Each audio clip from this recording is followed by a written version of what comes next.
So I'm gonna do a quick demonstration of water out of our tap. That's at about room temperature almost, 70 degrees versus 38 degrees. It's been chilling. So let's do the room temperature water first. And I'm just gonna do 3 presses in each and we'll do a little comparison and test.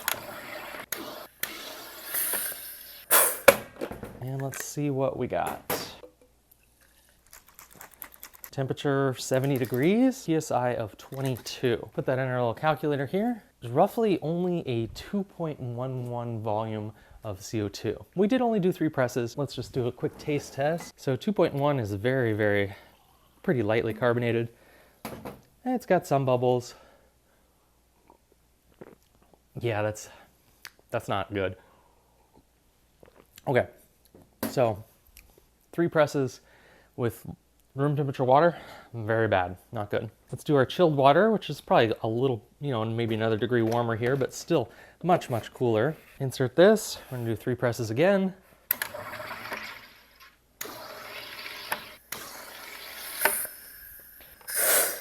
It seems more carbonated, but let's test it out.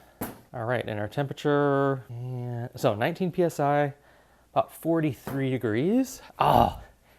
See, that's a volume of 2.95. So we use the same amount of pushes, but we're getting 50% more carbonation just from using cold water. And let's just look at this real quick. I can actually see bubbles in this now. Let's taste this. See, that's carbonated water. Still, I would say lightly carbonated, but it's got a nice tongue feel. That's drinkable.